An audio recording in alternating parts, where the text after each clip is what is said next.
गरूर और तकब्बर जो होता है ना, वो हमारी नेमतों को तबाह कर देता है। और जब हमें ज़िंदगी में कोई नेमत मिलती है ना, और हम ये समझने लग जाते हैं कि शायद ये मुझे मेरी सलाहियत की वजह से मिली है, या ये मुझे मेरे मेहनत की वजह से सिर्फ मिली है, तो ये आधा सच है। पूरा सच ये है कि वो सिर्फ अल्लाह के फजल की वजह से आपको मिली होती है।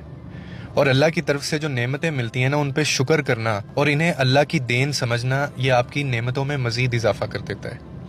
तो ये कभी भी ना सोचें कि आज जो आपके पास है, जो माल आप जिसके ऊपर इतराते हैं, वो हमेशा रहेगा। वो अल्लाह कभी भी वापस ले सकता है, और जिसे शायद आप अपने से कमतर समझ रहे हैं, वो अल्लाह उसको भी दे सकता है, वो नवाज सकता है। ये उसकी बांट है, जिसे चाहे इज्जत दे, वो जिसे चाहे जिल्लत दे।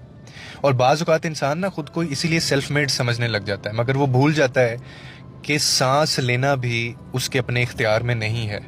And you call it your self made. क्योंकि सच ये है कि किसी का स्टेटस या किसी की वेल्थ या किसी के फॉलोअर्स या उसका पैसा या उसका लाइफस्टाइल, ये इस बात की ज़मानत नहीं है, ये इस चीज़ की गारंटी नहीं है कि वो इंसान अपनी ज़िंदगी में कामयाब भी है और अल्लाह के नज़दीक है।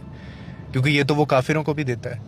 कितनी दौलत, कितनी शोहरत और कितना आउट ऑफ द स्टेट उन्होंने, कहाँ वो दुनिया में आज कहाँ खड़े हैं, लेकिन क्या चीज़ उनके पास नहीं है? वो ईमान नहीं है उनके पास।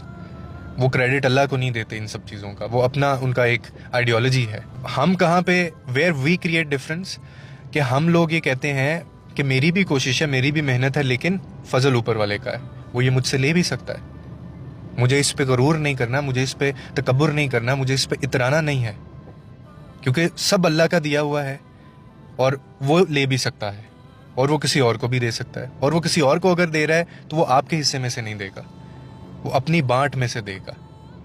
तो इसीलिए कभी भी ये ना समझें कि आप सेल्फ मेड हैं। अल्लाह से दुआ करें और उसके जो दिए हुए पे शुक्र करें, और क्रेडिट दिया करें अल्लाह ताला को। यह आपकी नेमतों में इजाफा करता है।